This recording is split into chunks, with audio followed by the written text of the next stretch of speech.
ಎಲ್ಲರಿಗೂ ನಮಸ್ಕಾರ. ಇಂದಿನ ಸಂಚಿಕೆಯಲ್ಲಿ ನಾವು bachelor of political science 103 political theory block 4 unit 12 ಅಲ್ಲಿ ಇರುವ rights and obligations important issue of human trafficking ಬಗ್ಗೆ ತಿಳಿಯಲಿದ್ದೇವೆ.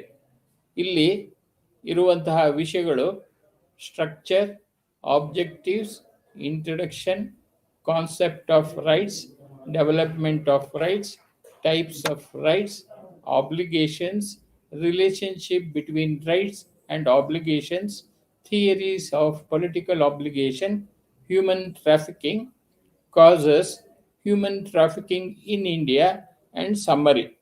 ಕನ್ನಡಕ್ಕೆ ಅನುವಾದಿಸಿದಾಗ ರಾಜಕೀಯ ಸಿದ್ಧಾಂತ ಬ್ಲಾಕ್ 4 ಘಟಕ 12ರಿಂದ ಹಕ್ಕುಗಳು ಮತ್ತು ಕಟ್ಟುಪಾಡುಗಳು.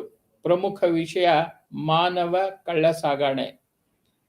ರಚನೆ, ಉದ್ದೇಶಗಳು, ಪರಿಚಯ, ಹಕ್ಕುಗಳ ಪರಿಕಲ್ಪನೆ, ಹಕ್ಕುಗಳ ಅಭಿವೃದ್ಧಿ, ಹಕ್ಕುಗಳ ವಿಧಗಳು, ಕಟ್ಟುಪಾಡುಗಳು, ಹಕ್ಕುಗಳು ಮತ್ತು ಕಟ್ಟುಪಾಡುಗಳ ನಡುವಿನ ಸಂಬಂಧ, ರಾಜಕೀಯ ಹೊಣೆಗಾರಿಕೆಯ ಸಿದ್ಧಾಂತಗಳು, ಮಾನವ ಕಳ್ಳಸಾಗಣೆ, ಕಾರಣಗಳು, ಭಾರತದಲ್ಲಿ ಮಾನವ ಕಳ್ಳಸಾಗಣೆ ಹಾಗೂ ಸಾರಾಂಶವನ್ನು ನಾವು ತಿಳಿಯಲಿದ್ದೇವೆ. ಉದ್ದೇಶಗಳು. ಇಂದು ನಾವು ಈ ಕೆಳಗಿನಂತೆ ಕಲಿಯುತ್ತೇವೆ: ಹಕ್ಕುಗಳು ಮತ್ತು ಕಟ್ಟುಪಾಡುಗಳ ಅರ್ಥ, ಹಕ್ಕುಗಳು ಮತ್ತು ಕಟ್ಟುಪಾಡುಗಳ ನಡುವಿನ ಸಂಬಂಧ ಮತ್ತು ಮಾನವ ಕಳ್ಳಸಾಗಣೆಯ ಪರಿಕಲ್ಪನೆ.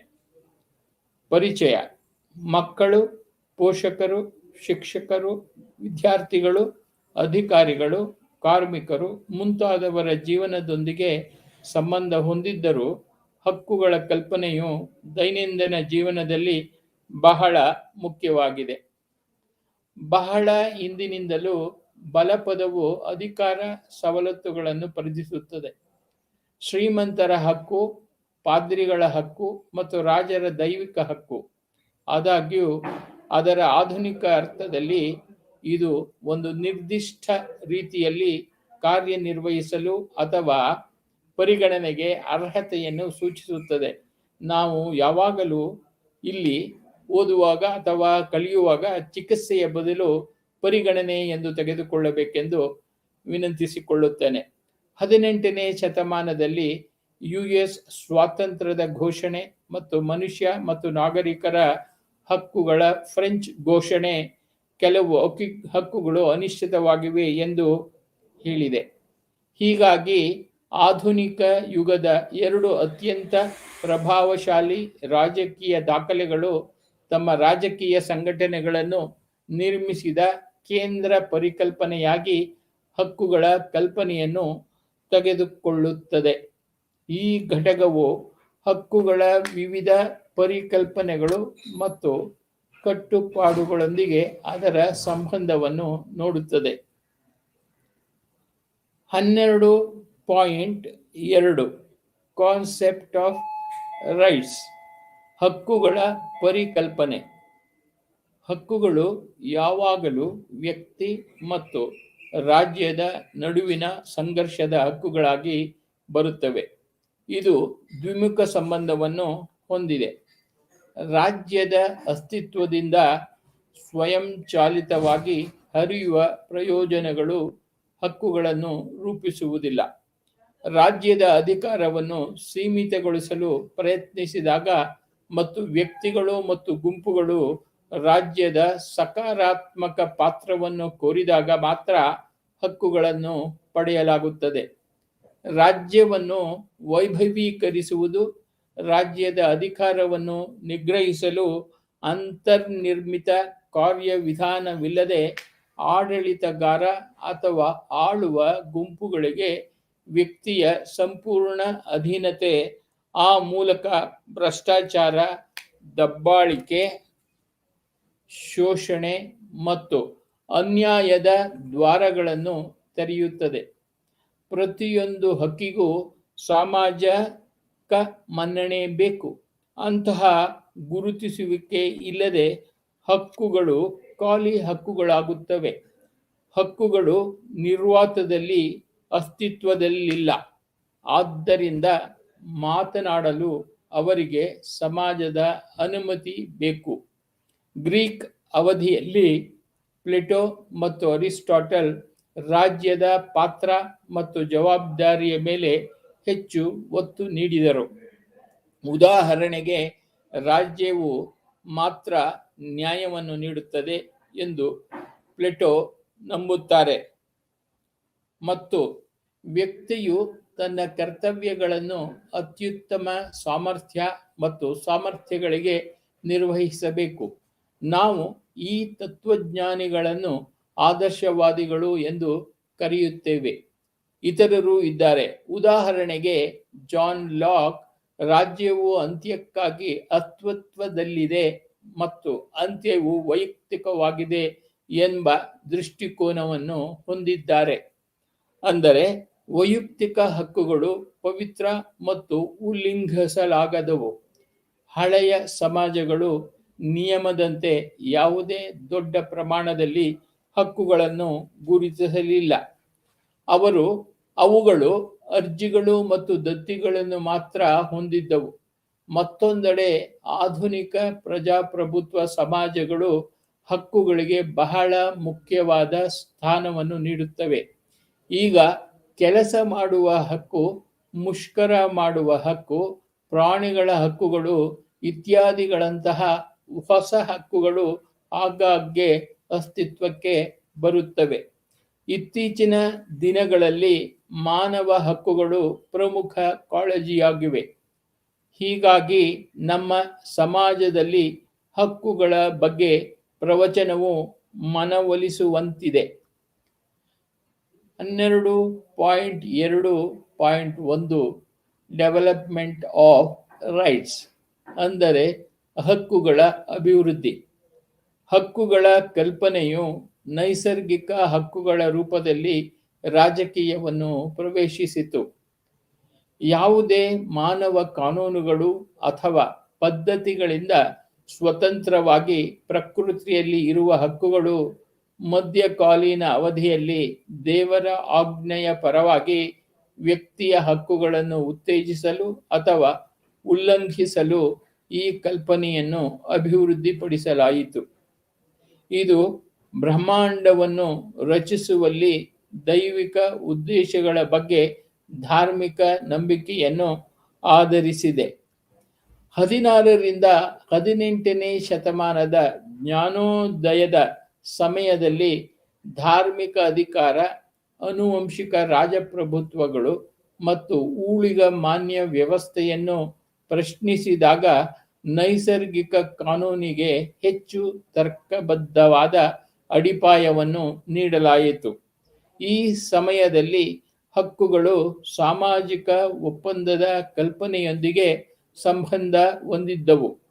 ಅಲ್ಲಿ ಸ್ಟೇಟ್ ಆಫ್ ನೇಚರ್ ಅನ್ನು ಹೋಬ್ಸ್, ಲಾಕ್ ಮತ್ತು ರೂಸೋ ಅಭಿವೃದ್ಧಿಪಡಿಸಿದ ಪ್ರಧಾನ ಸ್ಥಿತಿಯಾಗಿದೆ. ನೈಸರ್ಗಿಕ ಹಕ್ಕುಗಳ ಟೀಕೆಗಳು ವಿವಿಧ ರಾಜಕೀಯ ಸ್ಥಾನಗಳಿಂದ ಬಂದಿರುವಂತಹವು. 18ನೇ ಶತಮಾನದಲ್ಲಿ ಎಡ್ಮಂಡ್ ಬರ್ಕ್ ನೈಸರ್ಗಿಕ ಹಕ್ಕುಗಳು ನಿಜವಾದ ಸಮಾಜಗಳಲ್ಲಿ ನಿಜವಾದ ಸ್ವಾತಂತ್ರ್ಯವನ್ನು ಆಧರಿಸಿದ ನೆಲೆಗೊಂಡ ಸಂಪ್ರದಾಯಗಳನ್ನು ಹಾಳು ಮಾಡುತ್ತದೆ ಮತ್ತು ಕಾನೂನುಬದ್ಧ ಅಧಿಕಾರ ಮತ್ತು ನೆಲೆಗೊಂಡ ಹಕ್ಕುಗಳ ಅರಾಜಕತೆಯ ವಿನಾಶಕ್ಕೆ ಪರವಾನಗಿ ನೀಡುವುದರ ಮೂಲಕ ಅಭದ್ರತೆ ಮತ್ತು ಯುದ್ಧಕ್ಕೆ ಕಾರಣವಾಯಿತು. ಜೆರೆಮಿ ಬೆಂಥಮ್ ನೈಸರ್ಗಿಕ ಹಕ್ಕುಗಳನ್ನು ಮಾನವ ಸಂತೋಷವನ್ನು ಉತ್ತೇಜಿಸಲು ಅಗತ್ಯವಾದ ಸಾಮಾಜಿಕ ಸುಧಾರಣೆಗಳನ್ನು ತಡೆಯಲು ಬಳಸುವ ವಿನಾಶಕಾರಿ ಕಾದಂಬರಿ ಎಂದು ಲೇವಡಿ ಮಾಡಿದರು. ಹಕ್ಕುಗಳ ಐತಿಹಾಸಿಕ ಸಿದ್ಧಾಂತವು ಹಕ್ಕುಗಳು ಸುದೀರ್ಘ ಐತಿಹಾಸಿಕ ಪ್ರಕ್ರಿಯೆಯ ಉತ್ಪನ್ನವಾಗಿದೆ ಎಂದು ಹೇಳುತ್ತದೆ. ಹಕ್ಕುಗಳು ಪದ್ಧತಿಗಳ ಸ್ಫಟಿಕೀಕರಣ ಎಂದು ಅದು ಹೇಳುತ್ತದೆ. ರಾಜ್ಯವು ತನ್ನ ಸ್ವಂತ ಇಚ್ಛೆಯಂತೆ ಹಕ್ಕುಗಳನ್ನು ರಚಿಸಲು ಸಾಧ್ಯವಿಲ್ಲ ಎಂದು ಸೂಚಿಸುತ್ತದೆ. ಅಥವಾ ನೈಸರ್ಗಿಕ ಹಕ್ಕುಗಳ ಅಮೂರ್ತ ಮತ್ತು ವ್ಯಕ್ತಿನಿಷ್ಠ ಪರಿಕಲ್ಪನೆಗಳನ್ನು ಅನುಸರಿಸುವ ಅಗತ್ಯವಿಲ್ಲ. ದೀರ್ಘಕಾಲದ ಬಳಕೆ ಮತ್ತು ಪದ್ಧತಿಗಳ ಮೂಲಕ ಈಗಾಗಲೇ ರೂಢಿಗೆ ಬಂದಿರುವ ಪುರುಷರ ಹಕ್ಕುಗಳನ್ನು ರಾಜ್ಯವು ಗುರುತಿಸಬೇಕಾಗಿದೆ. ಎಡ್ಮಂಡ್ ಬರ್ಕ್ ಹಕ್ಕುಗಳ ಐತಿಹಾಸಿಕ ಸಿದ್ಧಾಂತದ ಶ್ರೇಷ್ಠ ಚಾಂಪಿಯನ್. ಫ್ರೆಂಚ್ ಕ್ರಾಂತಿಯು ಮನುಷ್ಯನ ಅಮೂರ್ತ ಹಕ್ಕುಗಳನ್ನು ಆಧರಿಸಿದೆ ಎಂದು ಗಮನಿಸಿದರು. ಆದರೆ ಇಂಗ್ಲಿಷ್ ಕ್ರಾಂತಿಯು ಆಂಗ್ಲರ ಸಾಂಪ್ರದಾಯಿಕ ಹಕ್ಕುಗಳನ್ನು ಆಧರಿಸಿದೆ. ಹಕ್ಕುಗಳು ಹಲವಾರು ವ್ಯಾಖ್ಯಾನಗಳನ್ನು ಹೊಂದಿವೆ. ಇವುಗಳನ್ನು ಹಲವಾರು ವಿದ್ವಾಂಸರು ಚರ್ಚಿಸಿದ್ದಾರೆ. ವೈಲ್ಡ್ ಅವರು ಹಕ್ಕುಗಳ ವ್ಯಾಖ್ಯಾನದಲ್ಲಿ ಸಾಮಾಜಿಕ ಹಕ್ಕು ಅಂಶಕ್ಕೆ ಪ್ರಾಸಂಗಿಕ ಪರಿಗಣನೆಯನ್ನು ನೀಡುತ್ತಾರೆ. ಕೆಲವು ಚಟುವಟಿಕೆಗಳ ವ್ಯಾಯಾಮದಲ್ಲಿ ಹಕ್ಕು ಸ್ವಾತಂತ್ರ್ಯಕ್ಕೆ ಸಮಂಜಸವಾದ ಹಕ್ಕು. ಬೊಸನಾಕ್ವೆಟ್ ಮತ್ತು ಲಾಸ್ಕಿ ಹಕ್ಕುಗಳ ಅವರ ವ್ಯಾಖ್ಯಾನಗಳಲ್ಲಿ ಸಮಾಜದ ಸ್ಥಾನಗಳು ಮತ್ತು ರಾಜ್ಯ ಮತ್ತು ಮನುಷ್ಯನ ವ್ಯಕ್ತಿತ್ವವನ್ನು ಒಳಗೊಂಡಿರುತ್ತದೆ. ಆದರೆ ಅವರು ಕೂಡ ಹಕ್ಕುಗಳ ಭಾಗವಾಗಿ ಕರ್ತವ್ಯದ ಪ್ರಮುಖ ಅಂಶವನ್ನು ನಿರ್ಲಕ್ಷಿಸುತ್ತಾರೆ. ಬೊಸಾಂಕ್ವೆಟ್ ಹೇಳುತ್ತಾರೆ, ಒಂದು ಹಕ್ಕು ಸಮಾಜದಿಂದ ಗುರುತಿಸಲ್ಪಟ್ಟಿದೆ ಮತ್ತು ರಾಜ್ಯದಿಂದ ಜಾರಿಗೊಳಿಸಲ್ಪಟ್ಟಿದೆ ಎಂದು. ಲಾಸ್ಕಿಯ ಪ್ರಕಾರ ಹಕ್ಕುಗಳು ಸಾಮಾಜಿಕ ಜೀವನದ ಪರಿಸ್ಥಿತಿಗಳಾಗಿವೆ. ಅದು ಇಲ್ಲದೆ ಯಾವುದೇ ವ್ಯಕ್ತಿಯು ಸಾಮಾನ್ಯವಾಗಿ ತನ್ನ ಅತ್ಯುತ್ತಮವಾಗಿ ಇರಲು ಬಯಸುವುದಿಲ್ಲ. ಹಾಗೆಯೇ ಟಿ.ಎಚ್. ಗ್ರೀನ್ ಅವರು ಹಕ್ಕುಗಳು ನೈತಿಕ ಜೀವಿಯಾಗಿ ಮನುಷ್ಯನ ವೃತ್ತಿಯನ್ನು ಪೂರೈಸಲು ಅಗತ್ಯವಾದ ಶಕ್ತಿಗಳಾಗಿವೆ ಎಂದು ವಿವರಿಸುತ್ತಾರೆ. ಬೇನಿ ಪ್ರಸಾದ್ ಅವರು ಹಕ್ಕುಗಳು ವ್ಯಕ್ತಿತ್ವದ ಬೆಳವಣಿಗೆಗೆ ಅಗತ್ಯವಾದ ಅಥವಾ ಅನುಕೂಲಕರವಾದ ಸಾಮಾಜಿಕ ಪರಿಸ್ಥಿತಿಗಳಿಗಿಂತ ಹೆಚ್ಚೇನು ಅಲ್ಲ ಅಥವಾ ಕಡಿಮೆಯೂ ಅಲ್ಲ ಎಂದು ಹೇಳಿರುತ್ತಾರೆ. 12.2.2 ಟೈಪ್ಸ್ ಆಫ್ ರೈಟ್ಸ್ ಅಂದರೆ ಹಕ್ಕುಗಳ ವಿಧಗಳು. ಸಾಮಾಜಿಕ ಪ್ರಜ್ಞೆಯ ಬೆಳವಣಿಗೆಯೊಂದಿಗೆ ಹಕ್ಕುಗಳನ್ನು ನಿರಂತರ ವಿಮರ್ಶೆ ಮತ್ತು ಮರು ವ್ಯಾಖ್ಯಾನಕ್ಕೆ ಒಳಪಡಿಸಲಾಗುತ್ತದೆ. ಈಗ ಹಕ್ಕುಗಳ ಪರಿಕಲ್ಪನೆಯನ್ನು ಎರಡು ಪ್ರಮುಖ ದಿಕ್ಕುಗಳಲ್ಲಿ ಮಾರ್ಪಡಿಸಲಾಗಿದೆ. ಹಕ್ಕುಗಳ ಪ್ರಯೋಜನಗಳನ್ನು ಯಾವುದೇ ರೀತಿಯಲ್ಲಿ ವಿಶೇಷ ಸ್ಥಾನದಲ್ಲಿರುವ ಒಂದು ಸಣ್ಣ ವರ್ಗಕ್ಕೆ ಸೀಮಿತಗೊಳಿಸಬಾರದು. ಹಕ್ಕುಗಳ ಗೋಳವನ್ನು ಡಿಲಿಮಿಟ್ ಮಾಡಲು ಸೀಮಿತವಾಗಿರಬಾರದು. ಚಟುವಟಿಕೆ ಮತ್ತು ರಾಜ್ಯದ ಅಧಿಕಾರ ಅಂದರೆ ಪ್ರಯೋಜನಗಳು ಸಮಾಜದ ಬಹುಭಾಗವನ್ನು ತಲುಪಬೇಕು. ನೆಗೆಟಿವ್ ಅಂಡ್ ಪಾಸಿಟಿವ್ ರೈಟ್ಸ್ ಅಂದರೆ ಋಣಾತ್ಮಕ ಮತ್ತು ಧನಾತ್ಮಕ ಹಕ್ಕುಗಳು. ಋಣಾತ್ಮಕ ಹಕ್ಕುಗಳು ಸಮಾಜದಿಂದ ವ್ಯಾಪಕವಾಗಿ ಹಸ್ತಕ್ಷೇಪ ಮಾಡದಿರುವ ಹಕ್ಕುಗಳಾಗಿವೆ. ಜೀವ, ಸ್ವಾತಂತ್ರ್ಯ, ಆಸ್ತಿಯ ಹಕ್ಕುಗಳಂತಹ ವ್ಯಕ್ತಿಯ ಸ್ವಾತಂತ್ರ್ಯವನ್ನು ರಾಜ್ಯವು ಅತಿಕ್ರಮಿಸಬಾರದು ಎಂದು ಅದು ಸೂಚಿಸುತ್ತದೆ. ಸಕಾರಾತ್ಮಕ ಹಕ್ಕುಗಳು ವ್ಯಕ್ತಿಗಳ ಹಕ್ಕುಗಳನ್ನು ಭದ್ರಪಡಿಸುವಲ್ಲಿ ರಾಜ್ಯದ ಜವಾಬ್ದಾರಿಯನ್ನು ಒಳಗೊಳ್ಳುತ್ತವೆ. ಸಮಾಜದ ದುರ್ಬಲ ಮತ್ತು ದುರ್ಬಲ ವರ್ಗಗಳ ಹಕ್ಕುಗಳ ರಕ್ಷಣೆಗಾಗಿ ರಾಜ್ಯವು ಸಕಾರಾತ್ಮಕ ಕ್ರಮಗಳನ್ನು ತೆಗೆದುಕೊಳ್ಳುವ ಅಗತ್ಯವಿದೆ. ಉದಾಹರಣೆಗೆ, ಆರೋಗ್ಯದ ಹಕ್ಕು, ಮೂಲಭೂತ ಜೀವನಾಧಾರ ಇತ್ಯಾದಿಗಳಿಗೆ ಏನನ್ನಾದರೂ ಮಾಡಲು ಧನಾತ್ಮಕ ಹಸ್ತಕ್ಷೇಪದ ಅಗತ್ಯವಿದೆ. ಎರಡನೆಯದು ಸಿವಿಲ್ ರೈಟ್ಸ್, ಅಂದರೆ ನಾಗರಿಕ ಹಕ್ಕುಗಳು. ಸಮಕಾಲೀನ ರಾಜಕೀಯ ಚಿಂತನೆಯಲ್ಲಿ ನಾಗರಿಕ ಹಕ್ಕುಗಳು ಎಂಬ ಪದವು 1950 ಮತ್ತು 1960ರ ದಶಕದಲ್ಲಿ ಆಫ್ರಿಕನ್ ಅಮೆರಿಕನ್ನರ ಸಮಾನತೆಯ ಹೋರಾಟಕ್ಕೆ ಬೇರ್ಪಡಿಸಲಾಗದಂತೆ ಸಂಬಂಧ ಹೊಂದಿದೆ. ಉದಾರವಾದಿ ಪ್ರಜಾಸತ್ತಾತ್ಮಕ ರಾಜ್ಯದಲ್ಲಿ ಸಮಾನ ಪೌರತ್ವದ ಸ್ಥಾನಮಾನವನ್ನು ಪಡೆದುಕೊಳ್ಳುವುದು ಆ ಹೋರಾಟದ ಗುರಿಯಾಗಿತ್ತು. ನಾಗರಿಕ ಹಕ್ಕುಗಳು ಪ್ರತಿಯೊಬ್ಬ ವ್ಯಕ್ತಿಗೆ ಸುಸಂಸ್ಕೃತ ಸಾಮಾಜಿಕ ಜೀವನವನ್ನು ನಡೆಸಲು ಅವಕಾಶವನ್ನು ಒದಗಿಸುವ ಹಕ್ಕುಗಳಾಗಿವೆ. ಇವು ಸಮಾಜದಲ್ಲಿ ಮಾನವ ಜೀವನದ ಮೂಲಭೂತ ಅಗತ್ಯಗಳನ್ನು ಪೂರೈಸುತ್ತವೆ.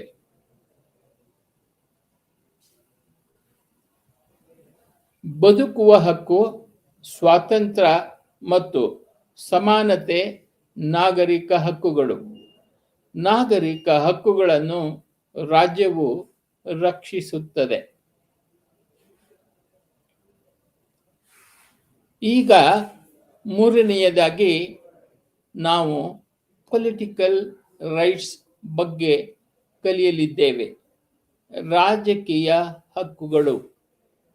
ರಾಜಕೀಯ ಹಕ್ಕುಗಳನ್ನು ಒಬ್ಬ ದೇಶದ ಪ್ರಜೆಯಾಗಿ ಮತ್ತು ರಾಜಕೀಯ ಪ್ರಕ್ರಿಯೆಯಲ್ಲಿ ಪಾಲು ಪಡೆಯುವ ಭಾಗವಾಗಿ ವ್ಯಕ್ತಿಗೆ ನೀಡಲಾಗುತ್ತದೆ. ಇವು ರಾಜಕೀಯ ಪ್ರಕ್ರಿಯೆಯಲ್ಲಿ ಸಕ್ರಿಯವಾಗಿ ಪಾಲ್ಗೊಳ್ಳಲು ಅನುವು ಮಾಡಿಕೊಡುತ್ತದೆ. ಈ ಹಕ್ಕುಗಳಲ್ಲಿ ಮತದಾನದ ಹಕ್ಕು, ಚುನಾಯಿತರಾಗುವ ಹಕ್ಕು, ಸಾರ್ವಜನಿಕ ಹುದ್ದೆಯನ್ನು ಹೊಂದುವ ಹಕ್ಕು ಮತ್ತು ಸರ್ಕಾರವನ್ನು ಟೀಕಿಸುವ ಮತ್ತು ವಿರೋಧಿಸುವ ಹಕ್ಕು ಸೇರಿದೆ. ಈ ಹಕ್ಕುಗಳು ಪ್ರಜಾಸತ್ತಾತ್ಮಕ ರಾಜ್ಯದಲ್ಲಿ ಜನರಿಗೆ ಲಭ್ಯವಿವೆ. ನಾಲ್ಕನೆಯದು ಸೋಷಿಯೋ ಎಕನಾಮಿಕ್ ರೈಟ್ಸ್, ಅಂದರೆ ಸಾಮಾಜಿಕ ಆರ್ಥಿಕ ಹಕ್ಕುಗಳು. ಜನರು ಸಾಮಾಜಿಕ ಆರ್ಥಿಕ ಭದ್ರತೆಯನ್ನು ಹೊಂದಲು ಈ ಹಕ್ಕುಗಳನ್ನು ಒದಗಿಸಲಾಗಿದೆ. ಇದು ಎಲ್ಲ ನಾಗರಿಕರು ತಮ್ಮ ನಾಗರಿಕ ಮತ್ತು ರಾಜಕೀಯ ಹಕ್ಕುಗಳನ್ನು ಸರಿಯಾಗಿ ಬಳಸಿಕೊಳ್ಳಲು ಅನುವು ಮಾಡಿಕೊಡುತ್ತದೆ. ಪ್ರತಿಯೊಬ್ಬ ವ್ಯಕ್ತಿಯ ಮೂಲಭೂತ ಅಗತ್ಯಗಳು ಅವನ ಆಹಾರ, ಬಟ್ಟೆ, ವಸತಿ, ವೈದ್ಯಕೀಯ ಚಿಕಿತ್ಸೆ ಇತ್ಯಾದಿಗಳಿಗೆ ಸಂಬಂಧಿಸಿವೆ. ಇವುಗಳ ನೆರವೇರಿಕೆ ಇಲ್ಲದೆ ಯಾವುದೇ ವ್ಯಕ್ತಿ ನಿಜವಾಗಿಯೂ ತನ್ನ ನಾಗರಿಕ ಮತ್ತು ರಾಜಕೀಯ ಹಕ್ಕುಗಳನ್ನು ಆನಂದಿಸಲು ಸಾಧ್ಯವಿಲ್ಲ. ಹೆರಾಲ್ಡ್ ಜೆ ಲಾಸ್ಕಿ ಅವರು ಸಾಮಾಜಿಕ, ಆರ್ಥಿಕ ಮತ್ತು ರಾಜಕೀಯ ಹಕ್ಕುಗಳ ಯೋಜನೆಯೊಂದಿಗೆ ಈ ನ್ಯಾಯಯುತ ಸಮಾಜದ ವಿಸ್ತಾರವಾದ ನೀಲನಕ್ಷೆಯನ್ನು ತಯಾರಿಸಿದ್ದಾರೆ. ಅವರು ತಮ್ಮ ಜೀವನೋಪಾಯವನ್ನು ಗಳಿಸುವ ಅತ್ಯಗತ್ಯ ಸಾಧನವಾಗಿ ಕೆಲಸ ಮಾಡುವ ನಾಗರಿಕನ ಹಕ್ಕನ್ನು ಒತ್ತಾಯಿಸುತ್ತಾರೆ. ಆದ್ದರಿಂದ ಪ್ರತಿಯೊಬ್ಬ ವ್ಯಕ್ತಿಯು ಕೆಲಸ ಮಾಡುವ ಹಕ್ಕು, ಸಾಕಷ್ಟು ವೇತನದ ಹಕ್ಕು, ವಿರಾಮ ಮತ್ತು ವಿಶ್ರಾಂತಿಯ ಹಕ್ಕು ಮತ್ತು ಅನಾರೋಗ್ಯ, ದೈಹಿಕ ಅಂಗವೈಕಲ್ಯ ಮತ್ತು ವೃದ್ಧಾಪ್ಯದ ಸಂದರ್ಭದಲ್ಲಿ ಸಾಮಾಜಿಕ ಭದ್ರತೆಯ ಹಕ್ಕನ್ನು ಪಡೆಯುವುದು ಅತ್ಯಗತ್ಯ. 12.3 ಆಬ್ಲಿಗೇಷನ್ಸ್ ಅಂದರೆ ಬಾಧ್ಯತೆಗಳು. ರಾಜಕೀಯ ಬಾಧ್ಯತೆ ರಾಜಕೀಯ ತತ್ವಶಾಸ್ತ್ರದ ಮೂಲಭೂತ ಸಮಸ್ಯೆಗಳಲ್ಲಿ ಒಂದಾಗಿದೆ. ರಾಜಕೀಯ ಚಿಂತನೆಯ ಇತಿಹಾಸವು ಸಾಕ್ರಟೀಸ್ನ ಕಾಲದಿಂದ ಇಂದಿನವರೆಗೆ ರಾಜಕೀಯ ಬಾಧ್ಯತೆಯ ತೃಪ್ತಿದಾಯಕ ಕಥೆಯನ್ನು ಒದಗಿಸಲು ಹೆಣಗಾಡುತ್ತಿದೆ. ಒಬ್ಬ ವ್ಯಕ್ತಿಯು ರಾಜಕೀಯ ಅಧಿಕಾರದ ಕಾನೂನು ಮತ್ತು ಆಜ್ಞೆಗಳನ್ನು ಎಷ್ಟು ದೂರ, ಯಾವಾಗ ಮತ್ತು ಏಕೆ ಪಾಲಿಸಬೇಕು ಎಂಬ ಪ್ರಶ್ನೆಗೆ ಇದು ಪ್ರಾಥಮಿಕವಾಗಿ ಸಂಬಂಧಿಸಿದೆ. ಈ ಪ್ರಶ್ನೆಯು ಎಷ್ಟು ಸಂಕೀರ್ಣವಾಗಿದೆ ಎಂದರೆ ಸಾರ್ವತ್ರಿಕವಾಗಿ ಸ್ವೀಕಾರಾರ್ಹವಾದ ಒಂದು ನಿರ್ದಿಷ್ಟ ಉತ್ತರವನ್ನು ಕಂಡುಹಿಡಿಯಲು ಸಾಧ್ಯವಿಲ್ಲ. ಹಕ್ಕುಗಳು ಮತ್ತು ಕಟ್ಟುಪಾಡುಗಳು ಒಂದೇ ಆಗಿಲ್ಲವಾದರೂ ಅವು ಇನ್ನೂ ಸಂಪರ್ಕ ಹೊಂದಿವೆ. ನೀವು ಮಾಡಲು ಹಕ್ಕನ್ನು ಹೊಂದಿರುವುದನ್ನು ಮಾಡಲು ನೀವು ನಿರ್ಧರಿಸಿದಾಗ ಇತರರು ಅದನ್ನು ಮಾಡಲು ನಿಮಗೆ ಅವಕಾಶ ಮಾಡಿಕೊಡುವ ಜವಾಬ್ದಾರಿಯನ್ನು ಹೊಂದಿರುತ್ತಾರೆ. ಬಾಧ್ಯತೆಯು ಒಂದು ನಿರ್ದಿಷ್ಟ ರೀತಿಯಲ್ಲಿ ಕಾರ್ಯನಿರ್ವಹಿಸಲು ಮಾರ್ಗದರ್ಶಿ ಕರ್ತವ್ಯವಾಗಿದೆ. HLA ಹಾರ್ಟ್ ಏನನ್ನಾದರೂ ಮಾಡಲು ಕಟ್ಟುಪಾಡು ನಡುವೆ ವ್ಯತ್ಯಾಸವನ್ನು ಹೊಂದಿದ್ದಾನೆ. ಇದು ಬಲಾತ್ಕಾರದ ಅಂಶವನ್ನು ಸೂಚಿಸುತ್ತದೆ ಮತ್ತು ನೈತಿಕ ಕರ್ತವ್ಯವನ್ನು ಮಾತ್ರ ಸೂಚಿಸುವ ಏನನ್ನಾದರೂ ಮಾಡಲು ಬಾಧ್ಯತೆಯನ್ನು ಹೊಂದಿರುವುದು. ಉದಾಹರಣೆಗೆ, ಕಾನೂನು ಬಾಧ್ಯತೆಗಳು ತೆರಿಗೆಗಳನ್ನು ಪಾವತಿಸುವ ಮತ್ತು ಇತರ ಕಾನೂನುಗಳನ್ನು ಗಮನಿಸುವ ಅವಶ್ಯಕತೆಯನ್ನು ಹೊಂದಿವೆ. ಇವು ಪೆನಾಲ್ಟಿಗಳ ವ್ಯವಸ್ಥೆಯಿಂದ ಬೆಂಬಲಿತವಾಗಿದೆ. ಮತ್ತೊಂದೆಡೆ ನೈತಿಕ ಕಟ್ಟುಪಾಡುಗಳನ್ನು ಪೂರೈಸಲಾಗುತ್ತದೆ ಏಕೆಂದರೆ ಅದು ಸಂವೇದನಾಶೀಲವಾಗಿದೆ. ಆದರೆ ಅಂತಹ ನಡವಳಿಕೆಯು ನ್ಯಾಯಸಮ್ಮತ ಅಥವಾ ನೈತಿಕವಾಗಿ ಸರಿಯಾಗಿದೆ ಎಂದು ಭಾವಿಸಲಾಗಿದೆ. ಬಾಧ್ಯತೆಗಳ ಸಮಸ್ಯೆಗಳನ್ನು ಸಮೀಪಿಸುವ ಒಂದು ವಿಧಾನವೆಂದರೆ ಅವು ಹೇಗೆ ಏರುತ್ತವೆ ಮತ್ತು ವಿಭಿನ್ನ ರಾಜಕೀಯ ವ್ಯವಸ್ಥೆಯಲ್ಲಿ ಅವು ಹೇಗೆ ರೂಪುಗೊಳ್ಳುತ್ತವೆ ಎಂಬುದನ್ನು ನೋಡುವುದು.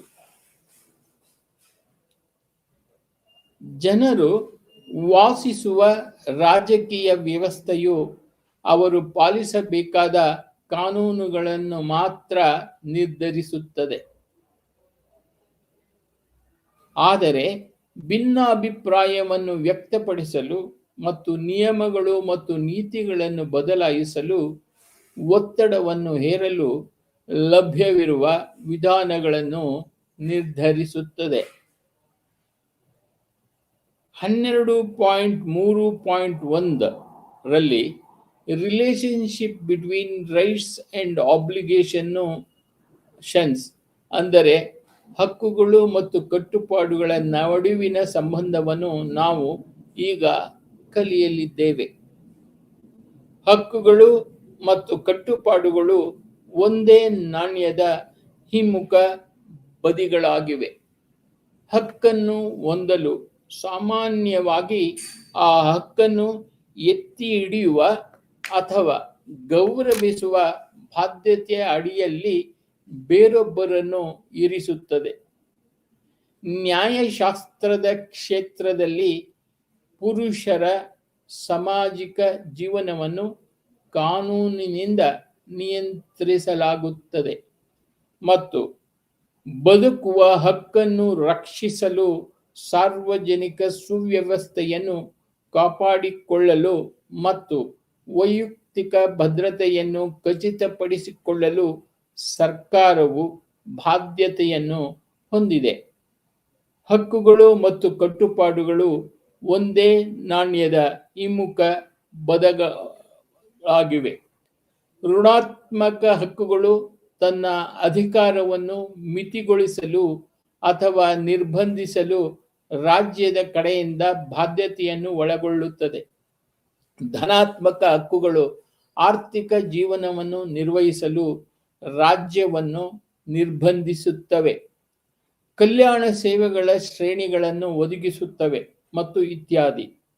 ಆದಾಗ್ಯೂ ಕಟ್ಟುಪಾಡುಗಳು ಯಾವಾಗ ರಾಜ್ಯದ ಮೇಲೆ ಬರುವುದಿಲ್ಲ. ಹಕ್ಕುಗಳನ್ನು ಹೊಂದಿರುವ ವ್ಯಕ್ತಿಗಳು ರಾಜ್ಯದ ಕಡೆಗೆ ಬಾಧ್ಯತೆಗಳನ್ನು ಒಪ್ಪಿಕೊಳ್ಳಬೇಕು, ಇಲ್ಲದಿದ್ದರೆ ನಾಗರಿಕ ಜೀವನ ಅಸಾಧ್ಯ. ಆದ್ದರಿಂದ ಪೌರತ್ವವು ಹಕ್ಕುಗಳು ಮತ್ತು ಕಟ್ಟುಪಾಡುಗಳ ಮಿಶ್ರಣವಾಗಿದೆ. ನಾಗರಿಕನ ಕರ್ತವ್ಯವೆಂದರೆ ರಾಜ್ಯದ ಅಧಿಕಾರವನ್ನು ಅಂಗೀಕರಿಸುವುದು ಮತ್ತು ಅದರ ಕಾನೂನುಗಳನ್ನು ಪಾಲಿಸುವುದು. ರಾಜ್ಯವನ್ನು ಪಾಲಿಸುವ ಬಾಧ್ಯತೆಯು ನಾಗರಿಕರು ಅದರ ಗಡಿಯೊಳಗೆ ಉಳಿಯಲು ಆಯ್ಕೆ ಮಾಡುವ ಸರಳ ಸತ್ಯದಿಂದ ಮಾಡಿದ ಸೂಚ್ಯ ಭರವಸೆಯ ಮೇಲೆ ಆಧಾರಿತವಾಗಿದೆ. ಇದರ ಆರಂಭಿಕ ಉದಾಹರಣೆಯು ಪ್ಲೇಟೋನ ಕ್ರಿಟೋದಲ್ಲಿ ಕಂಡುಬರುತ್ತದೆ. ಇಲ್ಲಿ ಅಥೆನ್ಸ್ನ ಯುವಕರನ್ನು ಭ್ರಷ್ಟಗೊಳಿಸಿದ್ದಕ್ಕಾಗಿ ಮರಣದಂಡನೆಗೆ ಗುರಿಯಾದ ಸಾಕ್ರಟೀಸ್ ಜೈಲಿನಿಂದ ತಪ್ಪಿಸಿಕೊಳ್ಳಲು ನಿರಾಕರಿಸಿದ್ದನ್ನು ಪ್ಲೇಟೋ ಉಲ್ಲೇಖಿಸುತ್ತಾನೆ.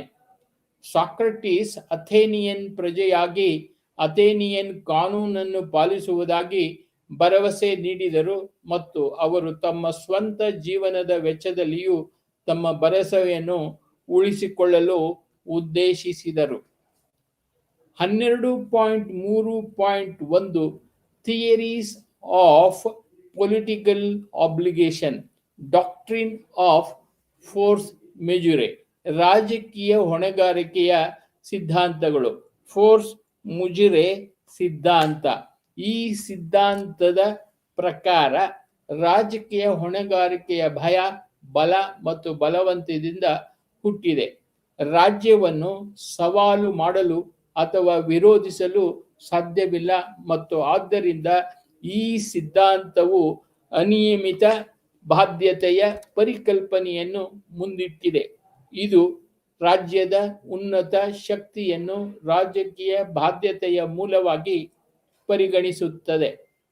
ಈ ದೃಷ್ಟಿಕೋನದ ಪ್ರಕಾರ ರಾಜ್ಯವು ಎಷ್ಟು ಶಕ್ತಿಯುತವಾಗಿದೆ ಎಂದರೆ ವ್ಯಕ್ತಿಗೆ ಅದರ ಕಾನೂನುಗಳು ಮತ್ತು ಆಜ್ಞೆಗಳನ್ನು ಪಾಲಿಸುವುದನ್ನು ಬಿಟ್ಟು ಬೇರೆ ಆಯ್ಕೆಗಳಿಲ್ಲ. ಈ ಅರ್ಥದಲ್ಲಿ ರಾಜಕೀಯ ಬಾಧ್ಯತೆಯು ಶಿಕ್ಷೆಯ ಭಯ ಮತ್ತು ಕಾನೂನಿನ ಅವಿಧೇಯತೆಯಿಂದ ಅನುಸರಿಸುವ ಇತರ ಅಹಿತಕರ ಪರಿಣಾಮಗಳನ್ನು ಆಧರಿಸಿದೆ. ಈ ಸಿದ್ಧಾಂತದ ಅಡಿಯಲ್ಲಿ ವ್ಯಕ್ತಿಯು ರಾಜ್ಯದ ಅಧಿಕಾರವನ್ನು ಪ್ರಶ್ನಿಸಲು ತುಂಬಾ ದುರ್ಬಲವಾಗಿದೆ. ಈ ಸಿದ್ಧಾಂತವು ಯಾವುದೇ ನೈತಿಕ ನೆಲೆಯನ್ನು ಆಧರಿಸಿಲ್ಲ. ಕಾನೂನು ಸರಿಯೋ ತಪ್ಪು ಎಂದು ವಿಚಾರಿಸಲು ವ್ಯಕ್ತಿಗೆ ಅವಕಾಶ ನೀಡುವುದಿಲ್ಲ. ಅವನ ಇಚ್ಛೆಯ ವಿಧೇಯತೆಯನ್ನು ಭದ್ರಪಡಿಸಿಕೊಳ್ಳಲು ಅದು ಕಾಳಜಿ ವಹಿಸುವುದಿಲ್ಲ. ಡಿವೈನ್ ರೈಟ್ ಥಿಯರಿ, ದೈಹಿಕ ಹಕ್ಕಿನ ಸಿದ್ಧಾಂತ. ದೈಹಿಕ ಹಕ್ಕಿನ ಸಿದ್ಧಾಂತವು ಸಾರ್ವಭೌಮ ಅಧಿಕಾರವನ್ನು ದೇವರಿಂದ ಪಡೆಯಲಾಗಿದೆ ಎಂದು ಹೇಳುತ್ತದೆ. ರಾಜಕೀಯ ಬಾಧ್ಯತೆಯು ನಂಬಿಕೆಯ ತತ್ವವನ್ನು ಆಧರಿಸಿದೆ ಎಂದು ಅದು ಹೇಳುತ್ತದೆ. ಅಧಿಕಾರದ ನಿಜವಾದ ಮೂಲವು ಮಾನವ ಆಯ್ಕೆ ಮತ್ತು ಪದ್ಧತಿಯಿಂದ ಸ್ವತಂತ್ರವಾಗಿದೆ ಎಂದು ಹೇಳುತ್ತದೆ ಮತ್ತು ಅದು ದೈವಿಕ ಅಧಿಕಾರವಾಗಿ ಸಾರ್ವಭೌಮನನ್ನು ಪಾಲಿಸಲು ವ್ಯಕ್ತಿಯು ನಿರ್ಬಂಧನಾಗಿರುತ್ತಾನೆ. ಯುರೋಪ್ನಲ್ಲಿ ಮಧ್ಯಯುಗದಲ್ಲಿ ರಾಜಪ್ರಭುತ್ವದ ಆರೋಹಣ ಸಮಯದಲ್ಲಿ ಈ ಸಿದ್ಧಾಂತವನ್ನು ಅಭಿವೃದ್ಧಿಪಡಿಸಲಾಯಿತು. ರಾಬರ್ಟ್ ಫಿಲ್ಮರ್ ಸಿದ್ಧಾಂತದ ಮುಖ್ಯ ಪ್ರತಿಪಾದಕರಲ್ಲಿ ಒಬ್ಬರು. ಆಧುನಿಕ ಯುಗದಲ್ಲಿ ಹೊಸ ಕಲಿಕೆಯ ಆಗಮನದೊಂದಿಗೆ ಈ ಸಿದ್ಧಾಂತವು ಅದರ ಪ್ರಸ್ತುತತೆಯನ್ನು ಕಳೆದುಕೊಂಡಿತು. ಎಲ್ಲ ನಿರ್ಧಾರಗಳ ಮೇಲೆ ದೇವರ ಚಿತ್ತವು ಬದ್ಧವಾಗಿರುವುದರಿಂದ ಈ ಸಿದ್ಧಾಂತವು ಅನಿಯಮಿತ ರಾಜಕೀಯ ಹೊಣೆಗಾರಿಕೆಯನ್ನು ಎತ್ತಿ ಹಿಡಿಯುತ್ತದೆ. ಇದು ನೈತಿಕ ಆಧಾರದ ಮೇಲೆ, ಧಾರ್ಮಿಕ ಆಧಾರದ ಮೇಲೆ ರಾಜಕೀಯ ಬಾಧ್ಯತೆಯನ್ನು ಸ್ಥಾಪಿಸುತ್ತದೆ. ಒಬ್ಬ ರಾಜನು ನಿರಂಕುಶಾಧಿಕಾರಿಯಾಗಿ ಹೊರಹೊಮ್ಮಿದರೆ ಜನರು ತಮ್ಮ ಪಾಪಕ್ಕೆ ಶಿಕ್ಷೆಯಾಗಿ ಅವನನ್ನು ಪಾಲಿಸಬೇಕಾಗುತ್ತದೆ. ಇಂಗ್ಲೆಂಡಿನ ಜೇಮ್ಸ್ ತನ್ನ ದಬ್ಬಾಳಿಕೆಯ ಆಡಳಿತವನ್ನು ನಿಖರವಾಗಿ ಈ ನೆಲದಲ್ಲಿ ಸಮರ್ಥಿಸಲು ಪ್ರಯತ್ನಿಸಿದನು. ಈ ಸಿದ್ಧಾಂತವು ಗ್ರೋಟಿಯಸ್, ಹಾಬ್ಸ್ ಮತ್ತು ಲಾಕ್ ಅವರಂತಹ ಪ್ರಖ್ಯಾತ ಚಿಂತಕರಿಂದ ಬಹಳಷ್ಟು ಟೀಕೆಗಳನ್ನು ಪಡೆಯಿತು. ಅವರು ಅದರ ಆಧ್ಯಾತ್ಮಿಕ ಆವರಣವನ್ನು ತಿರಸ್ಕರಿಸಿದರು ಮತ್ತು ವ್ಯಕ್ತಿಯ ಒಪ್ಪಿಗೆಯನ್ನು ರಾಜಕೀಯ ಬಾಧ್ಯತೆಯ ಮೂಲವನ್ನು ಪತ್ತೆ ಹಚ್ಚಿದರು. ಪ್ರಜಾಪ್ರಭುತ್ವದ ಬೆಳವಣಿಗೆಯಿಂದಾಗಿ ಮತ್ತು ಚರ್ಚ್ ಅನ್ನು ರಾಜ್ಯದಿಂದ ಬೇರ್ಪಡಿಸುವ ಕಾರಣದಿಂದಾಗಿ ಈ ಸಿದ್ಧಾಂತವನ್ನು ಮಹತ್ವವನ್ನು ಕಳೆದುಕೊಳ್ಳಲು ಪ್ರಾರಂಭಿಸಿತು. ಕನ್ಸರ್ವೇಟಿವ್ ಥಿಯರಿ ಅಂದರೆ ಸಂಪ್ರದಾಯವಾದಿ ಸಿದ್ಧಾಂತ.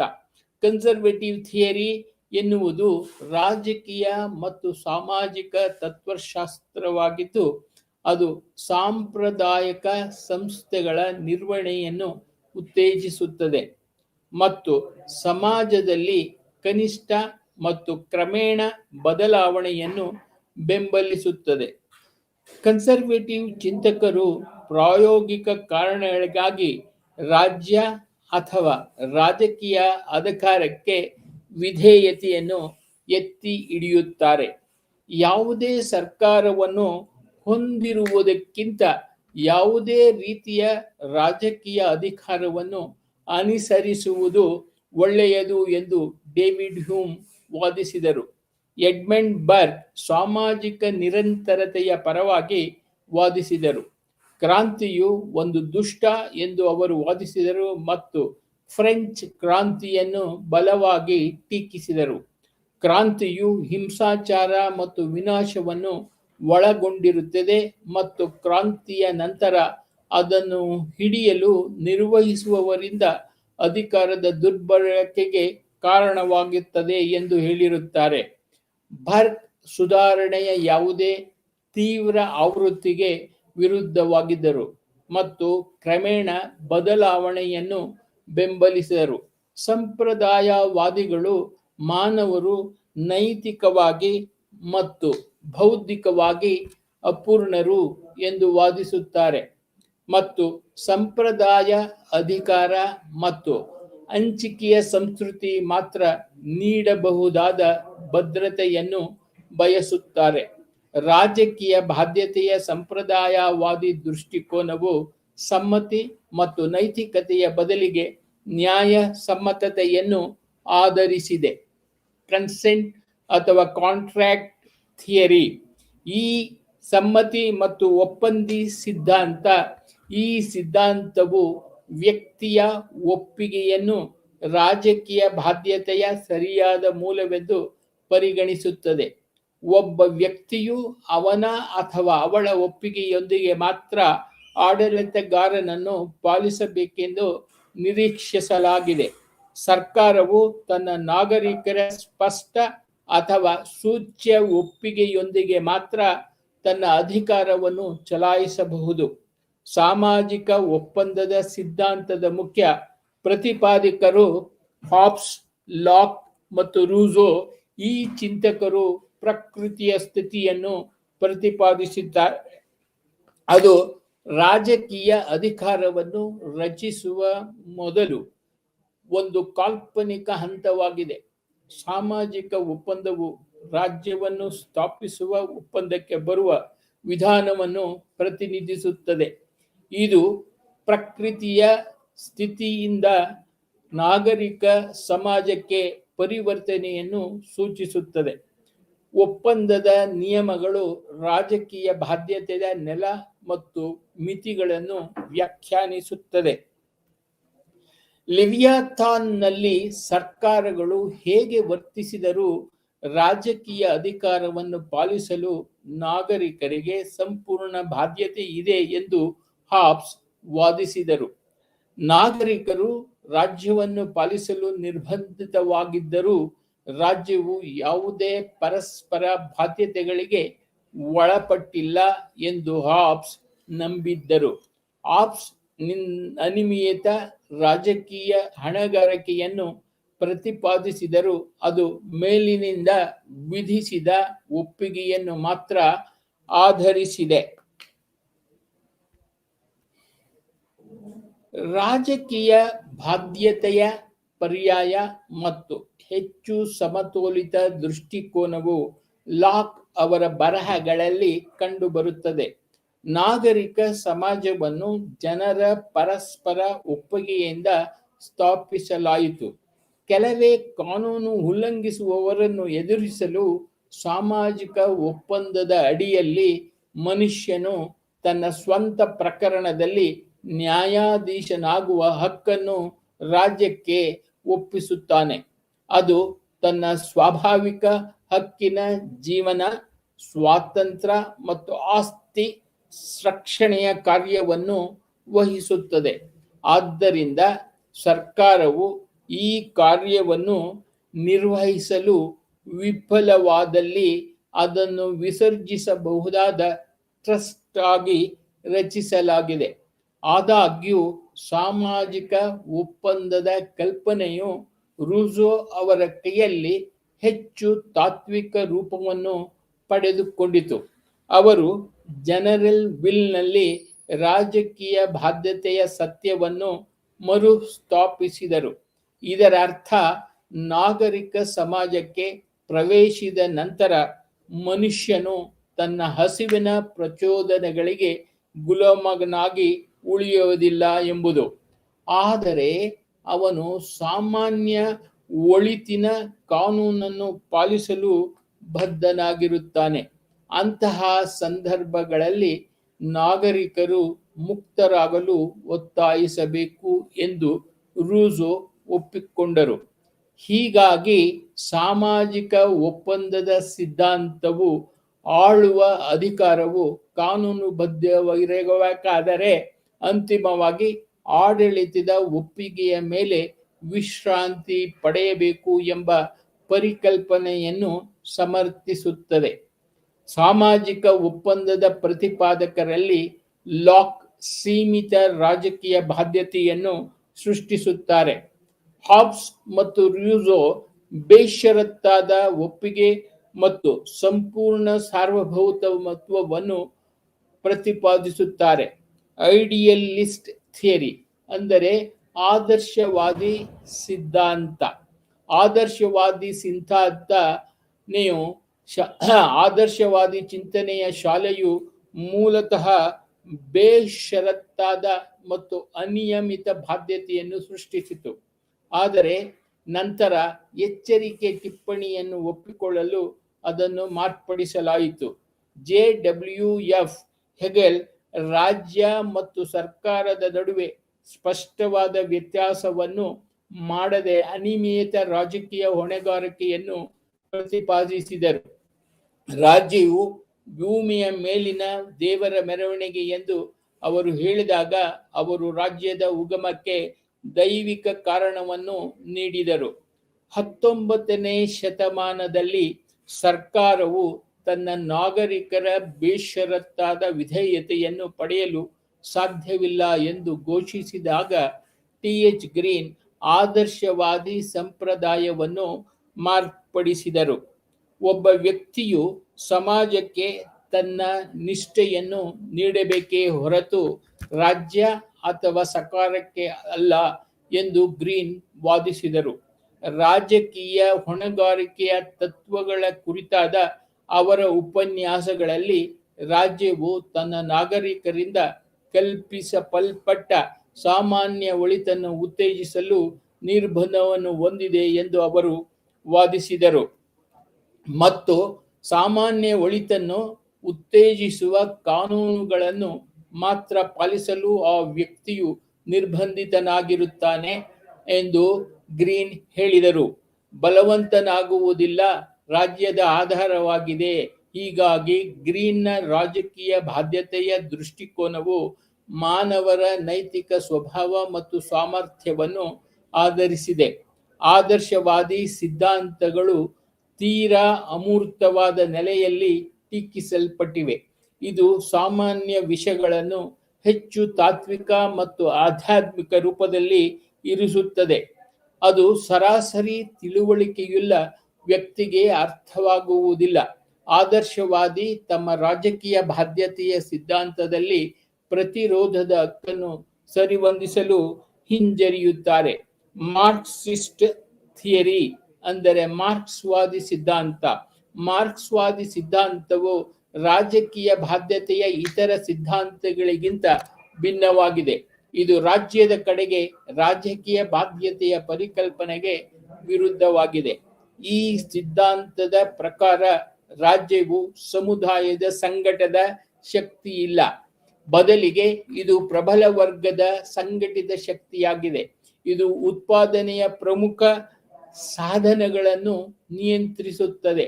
ಮಾರ್ಕ್ಸ್ವಾದಿ ದೃಷ್ಟಿಕೋನದ ಪ್ರಕಾರ ಸಮಾಜವು ಉಳ್ಳವರು ಮತ್ತು ಇಲ್ಲದವರ ಆಧಾರದ ಮೇಲೆ ವಿಭಜಿಸಲಾಗಿದೆ. ಸಮಾಜದಲ್ಲಿ ಯಾವಾಗಲೂ ಪ್ರಬಲ ಪಾತ್ರವನ್ನು ಹೊಂದಿವೆ. ಅಂತಹ ಸಮಾಜದಲ್ಲಿ ಉದ್ದೇಶವು ಸಾಮಾನ್ಯ ಕಲ್ಯಾಣವಲ್ಲ, ಆದರೆ ದುರ್ಬಲ ಸ್ಪರ್ಧಿಗಳು ಮತ್ತು ಅವಲಂಬಿತ ವರ್ಗವನ್ನು ಬಳಸಿಕೊಳ್ಳುವ ಮೂಲಕ ತಮ್ಮ ಸಂಪತ್ತು ಮತ್ತು ಶಕ್ತಿಯನ್ನು ಹೆಚ್ಚಿಸಲು ಪ್ರಬಲ ಗುಂಪಿಗೆ ಸಹಾಯ ಮಾಡುವುದು. ಇಂತಹ ವರ್ಗ ವಿಭಜಿತ ಸಮಾಜದಲ್ಲಿ ವ್ಯಕ್ತಿಗೆ ರಾಜ್ಯದ ಬಗ್ಗೆ ಯಾವುದೇ ರಾಜಕೀಯ ಬಾಧ್ಯತೆ ಇರುವುದಿಲ್ಲ.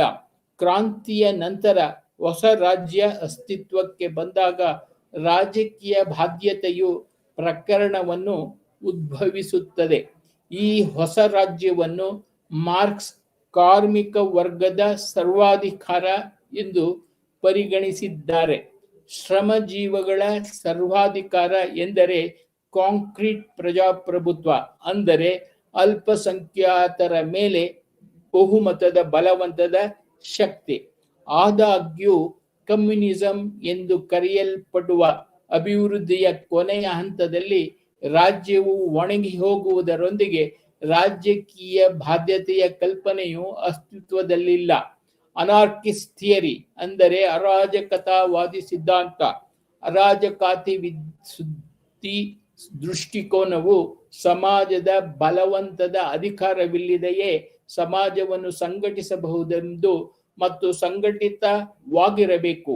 19ನೇ ಶತಮಾನದ ಕೊನೆಯಲ್ಲಿ ಮತ್ತು 20ನೇ ಶತಮಾನದ ಆರಂಭದಲ್ಲಿ ಪಾಶ್ಚಿಮಾತ್ಯ ದೇಶಗಳಲ್ಲಿ ಹಲವಾರು ಕ್ರಾಂತಿಕಾರಿ ಆಂದೋಲನಗಳು ಈ ಚಿಂತನಾ ಕ್ರಮಕ್ಕೆ ಒಲವು ತೋರಿದಾಗ ಅದು ತನ್ನ ಹೆಚ್ಚಿನ ಪ್ರಭಾವವನ್ನು ಬೀರಿತು. ಎಲ್ಲ ಅರಾಜಕತಾವಾದಿಗಳು ಕಡ್ಡಾಯವಾದ ಅಧಿಕಾರವನ್ನು ತ್ಯಜಿಸುವ ಅಗತ್ಯವನ್ನು ಒಪ್ಪುತ್ತಾರೆ. ಅದು ರಾಜ್ಯವಾಗಿದೆ. ತಮ್ಮ ಸಂಬಂಧಗಳನ್ನು ನಿಯಂತ್ರಿಸಲು ಬಾಹ್ಯ ಶಕ್ತಿಯ ಅಗತ್ಯವಿಲ್ಲದೆ ಎಲ್ಲ ಮಾನವರು ಮುಕ್ತವಾಗಿ ಮತ್ತು ಸ್ವಯಂ ಪ್ರೇರಿತರಾಗಿ ಪರಸ್ಪರ ಹೊಂದಾಣಿಕೆ ಮಾಡಿಕೊಳ್ಳುವ ಸಮಾಜವನ್ನು ನಿರ್ಮಿಸಲು ಅವರು ಬಯಸುತ್ತಾರೆ. ಪಿ.ಜೆ. ಪ್ರೊದೋನ್ ಮತ್ತು ಪೀಟರ್ ಕ್ರೋಪ್ಟೊಕೇನ್ ಅವರಂತಹ ಅರಾಜಕತಾವಾದಿಗಳು ಎಲ್ಲ ಸರ್ಕಾರಿ ಅಧಿಕಾರಿಗಳು ನ್ಯಾಯಸಮ್ಮತವಲ್ಲ ಎಂದು ವಾದಿಸಿದರು, ಏಕೆಂದರೆ ರಾಜ್ಯವು ನಿಜವಾಗಿಯೂ ಬಲವಂತದ ಸಂಸ್ಥೆಯಾಗಿದೆ.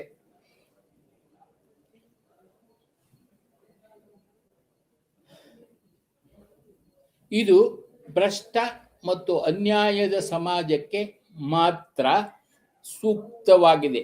ಪ್ರೊದೋನ್, ಬಕೊನಿನ್ ಮತ್ತು ಕ್ರೊಪ್ಟೊಕೇನ್ ಅವರಂತಹ ಶಾಸ್ತ್ರೀಯ ಅರಾಜಕತಾವಾದಿಗಳು ರಾಜಕೀಯ ಅಧಿಕಾರದ ಹಕ್ಕುಗಳನ್ನು ತಿರಸ್ಕರಿಸಿದರೂ ಆರೋಗ್ಯಕರ ಸಮಾಜವು ಅವರ ಸದಸ್ಯರಿಂದ ಬೆರೆಯುವ ಸಹಕಾರಿ ಮತ್ತು ಗೌರವಾನ್ವಿತ ನಡವಳಿಕೆಯನ್ನು ಬಯಸುತ್ತದೆ ಎಂದು ಅವರು ಗುರುತಿಸಿದ್ದಾರೆ. ಇದು ಸಾಮಾಜಿಕ ಬಾಧ್ಯತೆಯ ಸಿದ್ಧಾಂತಕ್ಕೆ ಸಮನಾಗಿರುತ್ತದೆ. ಅದು ಕೆಲವು ರೀತಿಯ ರಾಜಕೀಯ ಬಾಧ್ಯತೆಯ ಹೆಚ್ಚು ಸಾಂಪ್ರದಾಯಿಕ ಕಲ್ಪನೆಗೆ ಸಮಾನಾಂತರವಾಗಿರುತ್ತದೆ. ರಾಜಕೀಯ ಹೊಣೆಗಾರಿಕೆ ಒಂದು ಸಂಕೀರ್ಣ ಸಮಸ್ಯೆಯಾಗಿದೆ. ರಾಜಕೀಯ ಬಾಧ್ಯತೆಯ ಕಲ್ಪನೆಯು ರಾಜಕೀಯವಿಲ್ಲ, ಆದರೆ ನೈತಿಕ ಸಂಬಂಧವಾಗಿದೆ. ಸರ್ಕಾರವು ಕೇವಲ ಬಾಹ್ಯ ಸಂಸ್ಥೆಯಾಗಿದೆ. ಸರ್ಕಾರವು ಕೇವಲ ಬಾಹ್ಯ ಸಂಸ್ಥೆಯಾಗಿದೆ. ಉತ್ತಮ ಸರ್ಕಾರವು ಮಾನವ ಜಾಣ್ಮೆಯ ಉತ್ಪನ್ನವಾಗಿದೆ. ತಾರ್ಕಿಕ ಶಕ್ತಿಯನ್ನು ಇನ್ನೂ ಮಾನವರು ಸ್ವತಃ ಉಳಿಸಿಕೊಂಡಿದ್ದಾರೆ. ಅವರು ರಚಿಸಿದ ಉಪಕರಣಕ್ಕೆ ಅದನ್ನು ವರ್ಗಾಯಿಸಲಾಗುವುದಿಲ್ಲ. ಆದಾಗ್ಯೂ ವ್ಯಕ್ತಿಯು ರಾಜಕೀಯ ಅಧಿಕಾರಕ್ಕೆ ರಾಜಕೀಯ ಹೊಣೆಗಾರಿಕೆಯನ್ನು ಹೊಂದಿರುತ್ತಾನೆ ಎಂಬುದನ್ನು ಅರಿತುಕೊಳ್ಳುವುದು ಅವಶ್ಯಕ. ಗ್ರೀನ್ ರಾಜ್ಯದಿಂದ ಭಿನ್ನವಾಗಿರುವ ಸಮಾಜದ ಸಂಘಟಿತ ಶಕ್ತಿಯ ಕಡೆಗೆ ರಾಜ್ಯದ ರಾಜಕೀಯ ಬಾಧ್ಯತೆಯನ್ನು ಸೂಚಿಸಿದರು. ಕಾನೂನು ಮತ್ತು ಸುವ್ಯವಸ್ಥೆಯನ್ನು ಕಾಪಾಡಲು ರಾಜ್ಯವು ಅವಶ್ಯಕವಾಗಿದೆ. ಆದಾಗ್ಯೂ ಸಾರ್ವಜನಿಕ ಅಭಿಪ್ರಾಯವನ್ನು ಸ್ಫುಟೀಕರಣಗೊಳಿಸಬೇಕು ಮತ್ತು ಸಜ್ಜುಗೊಳಿಸಬೇಕು ಎಂದು ಹೇಳಿದರು. ಹ್ಯೂಮನ್ ಟ್ರಾಫಿಕಿಂಗ್ ಅಂದರೆ ಮಾನವ ಕಳ್ಳ ಸಾಗಣೆ. ಆಧುನಿಕ ಕಾಲದಲ್ಲಿ ರಾಜ್ಯದ ಕಾರ್ಯಗಳು ಮತ್ತು ಪಾತ್ರವು ತೀವ್ರವಾಗಿ ಬದಲಾಗಿದೆ. ವಿಶೇಷವಾಗಿ ಮಾನವ ಹಕ್ಕುಗಳ ಪರಿಕಲ್ಪನೆಯ ಹೊರಹೊಮ್ಮುವಿಕೆಯ ನಂತರ ಮಾನವ ಹಕ್ಕುಗಳ ಪರಿಕಲ್ಪನೆಯು ವಿಶಾಲವಾದದ್ದು, ಆದರೆ ಇದು ಮೂಲಭೂತವಾಗಿ ಮಾನವನಾಗಿರುವುದರ ಮೂಲಕ ವ್ಯಕ್ತಿಗೆ ಹಕ್ಕುಗಳನ್ನು ನೀಡುತ್ತದೆ. ಮಾನವ ಹಕ್ಕುಗಳು ಮಾನವ ನಾಗರಿಕ ಮತ್ತು ರಾಜಕೀಯ ಹಕ್ಕುಗಳನ್ನು ಒಳಗೊಂಡಿವೆ. ಜನಾಂಗ, ಭಾಷೆ, ಬಣ್ಣ, ಲಿಂಗ, ಧರ್ಮ, ರಾಷ್ಟ್ರೀಯತೆ ಇತ್ಯಾದಿ ಆಧಾರದ ಮೇಲೆ ಮಾನವರ ನಡುವಿನ ಯಾವುದೇ ತಾರತಮ್ಯವನ್ನು ಪರಿಕಲ್ಪನೆಯು ನಿಯಮಿಸುತ್ತದೆ. ಮಾನವ ಹಕ್ಕುಗಳ ಒಂದು ಪ್ರಮುಖ ಅಂಶವೆಂದರೆ ಅದು ಪ್ರತಿಯೊಬ್ಬರಿಗೂ ಜೀವನ, ಸ್ವಾತಂತ್ರ್ಯ, ಭದ್ರತೆ, ಗುಲಾಮಗಿರಿಯ ನಿಷೇಧ, ಗುಲಾಮ ವ್ಯಾಪಾರ ಮತ್ತು ಗುಲಾಮಗಿರಿಯ ಹಕ್ಕನ್ನು ಒದಗಿಸುತ್ತದೆ. ಮಾನವ ಹಕ್ಕುಗಳು ಯಾವುದೇ ರೂಪ ಅಥವಾ ಮಾನವ ಕಳ್ಳ ಸಾಗಣೆಯನ್ನು ಸಂಪೂರ್ಣವಾಗಿ ನಿರ್ಲಕ್ಷಿಸುತ್ತವೆ. ಯಾವುದೇ ರೀತಿಯ ಮಾನವ ಹಕ್ಕುಗಳ ಉಲ್ಲಂಘನೆಯನ್ನು ಎದುರಿಸಲು ರಾಜ್ಯದ ಪಾತ್ರ ಮಾತ್ರ ಬಹಳ ಜವಾಬ್ದಾರಿ ಹೆಚ್ಚು. ಹಾಗೂ ಜಾಗತೀಕರಣದ ಆಧುನಿಕ ಯುಗದಲ್ಲಿ ಮಾನವ ಕಳ್ಳ ಸಾಗಣೆ ಒಂದು ಪ್ರಮುಖ ಕಾಳಜಿಯಾಗಿದೆ. ಜಾಗತೀಕರಣವು ಸರಕು, ಸೇವೆಗಳು ಮತ್ತು ಜನರ ಚಲನೆಯನ್ನು ಹೆಚ್ಚಿಸಿದೆ. ಮಾನವ ಕಳ್ಳ ಸಾಗಣೆ ರೂಪದಲ್ಲಿ ಗುಲಾಮಗಿರಿಯ ಆಧುನಿಕ ಯುಗವನ್ನು ಹೆಚ್ಚಿಸುವಲ್ಲಿ ಇದು ಸಹಾಯ ಮಾಡುತ್ತದೆ. ಗುಲಾಮಗಿರಿಯು ಹಳೆಯ ಪರಿಕಲ್ಪನೆಯಾಗಿದೆ. ಪ್ರಾಚೀನ ಗ್ರೀಕ್ ಅವಧಿಯಲ್ಲೂ ಗುಲಾಮಗಿರಿಯ ವಿವಿಧ ರೂಪಗಳು ಮತ್ತು ಪ್ರಮಾಣಗಳು ಇದ್ದವು. ಆಧುನಿಕ ಗುಲಾಮಗಿರಿಯನ್ನು ಕಾನೂನಿನಲ್ಲಿ ವ್ಯಾಖ್ಯಾನಿಸಲಾಗಿಲ್ಲ. ಬಲವಂತದ ದುಡಿಮೆ, ಸಾಲದ ಬಂಧನ, ಬಲವಂತದ ಮದುವೆ, ಇತರ ಗುಲಾಮಗಿರಿ ಮತ್ತು ಗುಲಾಮಗಿರಿಯಂತಹ ಆಚರಣೆಗಳು ಮತ್ತು ಮಾನವ ಕಳ್ಳ ಸಾಗಣೆ ಸೇರಿದಂತೆ ಈ ಕಾನೂನು ಪರಿಕಲ್ಪನೆಗಳಾದ್ಯಂತ ಸಾಮಾನ್ಯತೆಗಳ ಮೇಲೆ ಗಮನವನ್ನು ಕೇಂದ್ರೀಕರಿಸುವ ಒಂದು ಛತ್ರಿ ಪದವಾಗಿ ಬಳಸಲಾಗುತ್ತದೆ. ಕಾಸಸ್ ಆಫ್ ಹ್ಯೂಮನ್ ಟ್ರಾಫಿಕಿಂಗ್ ಅಂದರೆ ಮಾನವ ಕಳ್ಳ ಸಾಗಣೆಯ ಕಾರಣಗಳು. ಮಾನವ ಕಳ್ಳ ಸಾಗಣೆಯ ಮೂಲ ಕಾರಣಗಳನ್ನು ಗುರುತಿಸುವುದು ಸುಲಭವಲ್ಲ. ಕಳ್ಳ ಸಾಗಣೆಯ ಕಾರಣಗಳು ವಿಭಿನ್ನವಾಗಿವೆ ಮತ್ತು ಸಾಮಾನ್ಯವಾಗಿ ಒಂದು ದೇಶದಿಂದ ಇನ್ನೊಂದಕ್ಕೆ ಭಿನ್ನವಾಗಿರುತ್ತವೆ. ಕಳ್ಳ ಸಾಗಾಣಿಕೆ ಒಂದು ಸಂಕೀರ್ಣ ವಿದ್ಯಮಾನವಾಗಿದೆ ಮತ್ತು ಇದು ಸಾಮಾನ್ಯವಾಗಿ ಸಾಮಾಜಿಕ, ಆರ್ಥಿಕ, ಸಾಂಸ್ಕೃತಿಕ ಮತ್ತು ಇತರ ಅಂಶಗಳಿಂದ ಪ್ರಭಾವಿತವಾಗಿರುತ್ತದೆ. ಈ ಅಂಶಗಳು ವೈಯಕ್ತಿಕ ಅಥವಾ ಪ್ರದೇಶ ನಿರ್ದಿಷ್ಟ ಸಂದರ್ಭಗಳ ಆಧಾರದ ಮೇಲೆ ಬದಲಾಗಬಹುದು. ಕೆಲವು ಸಾಮಾನ್ಯ ಅಂಶಗಳು ಬಡತನ, ದಬ್ಬಾಳಿಕೆ, ಸಾಮಾಜಿಕ ಮತ್ತು ಆರ್ಥಿಕ ಅವಕಾಶಗಳ ಕೊರತೆ, ಮಾನವ ಹಕ್ಕುಗಳ ಉಲ್ಲಂಘನೆ, ಯುದ್ಧ ಅಥವಾ ಸಂಘರ್ಷದ ವಲಯಕ್ಕೆ ಸಂಬಂಧಿಸಿವೆ. ಮಿಲಿಟರಿಸಂ, ನಾಗರಿಕ ಅಶಾಂತಿ, ಆಂತರಿಕ ಸಶಸ್ತ್ರ ಸಂಘರ್ಷಗಳಿಗೆ ಕಾರಣವಾಗುವ ರಾಜಕೀಯ ಅಸ್ಥಿರ ಪ್ರದೇಶದಲ್ಲಿ ಕಳ್ಳ ಸಾಗಣೆಯನ್ನು ಇನ್ನಷ್ಟು ಹೆಚ್ಚಿಸಬಹುದು.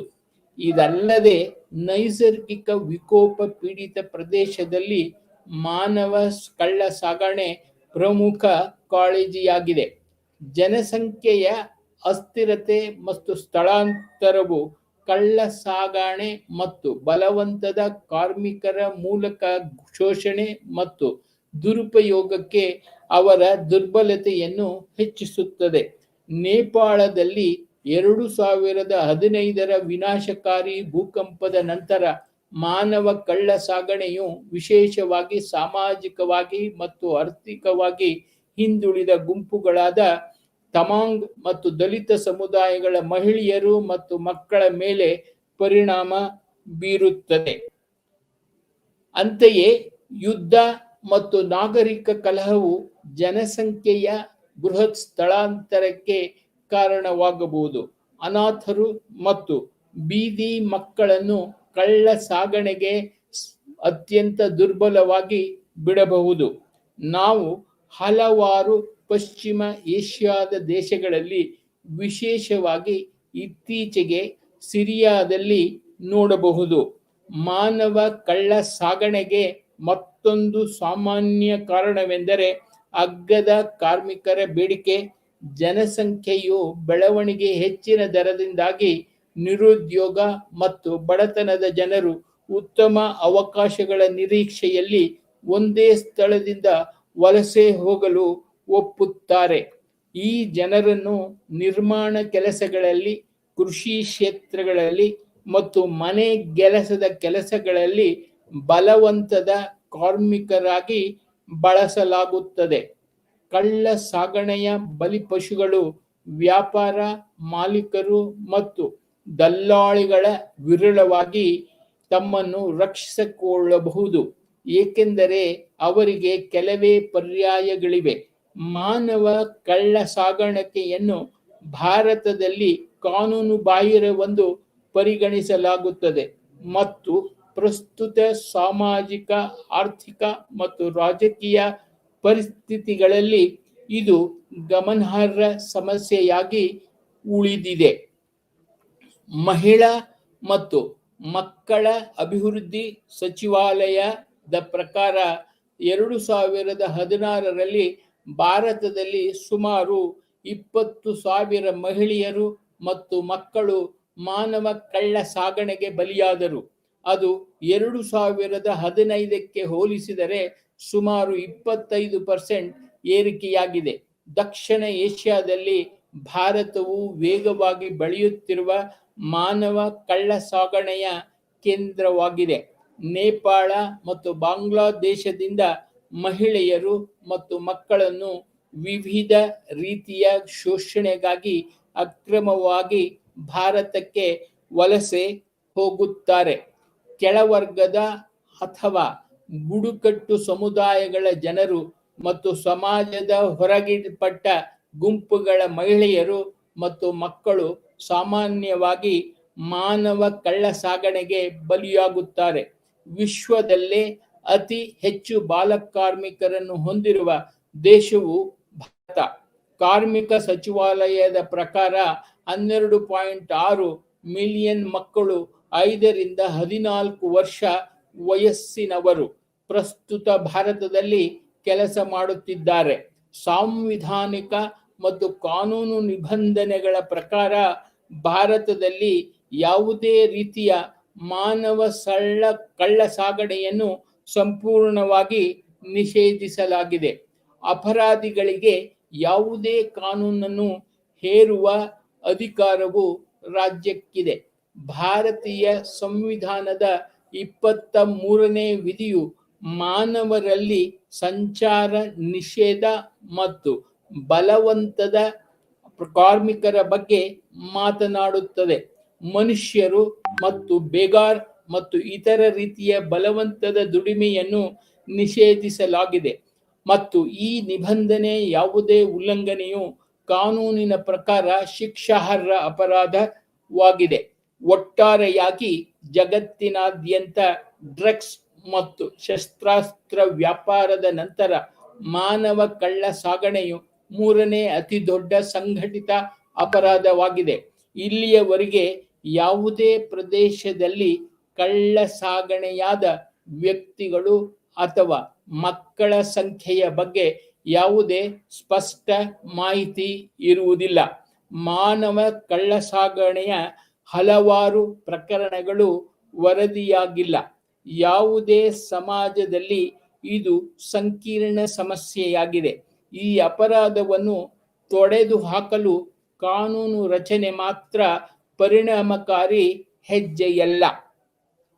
ಸರಿಯಾದ ಅನುಷ್ಠಾನದೊಂದಿಗೆ ಪರಿಣಾಮಕಾರಿ ಕಾನೂನು ವಾಚ್ ವ್ಯವಸ್ಥೆಯು ತುರ್ತು ಅವಶ್ಯಕತೆಯಾಗಿದೆ.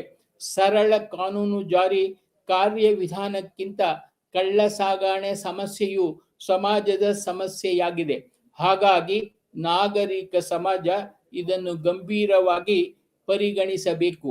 ಸರ್ಕಾರ ಮತ್ತು ನಾಗರಿಕ ಸಮಾಜ ಸಂಸ್ಥೆಗಳ ನಡುವಿನ ಸಹಯೋಗದ ಪ್ರಯತ್ನ ಬಹಳ ಮುಖ್ಯ.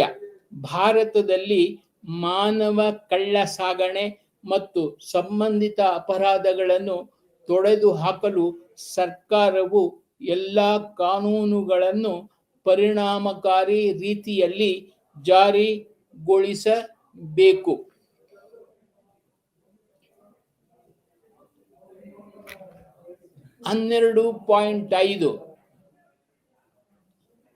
ಸಮ್ಮರಿ ಅಂದರೆ ಸಾರಾಂಶ. ಹಕ್ಕುಗಳು ಮತ್ತು ಕಟ್ಟುಪಾಡುಗಳು ಒಂದೇ ನಾಣ್ಯದ ಹಿಮ್ಮುಖ ಬದಿಗಳಾಗಿವೆ.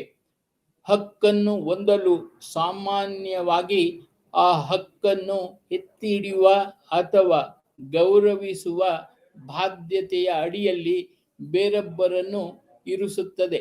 ನ್ಯಾಯಶಾಸ್ತ್ರದ ಕ್ಷೇತ್ರದಲ್ಲಿ ಪುರುಷರ ಸಾಮಾಜಿಕ ಜೀವನವನ್ನು ಕಾನೂನಿನಿಂದ ನಿಯಂತ್ರಿಸಲಾಗುತ್ತದೆ ಮತ್ತು ಬದುಕುವ ಹಕ್ಕನ್ನು ರಕ್ಷಿಸಲು ಸಾರ್ವಜನಿಕ ಸುವ್ಯವಸ್ಥೆಯನ್ನು ಕಾಪಾಡಿಕೊಳ್ಳಲು ಮತ್ತು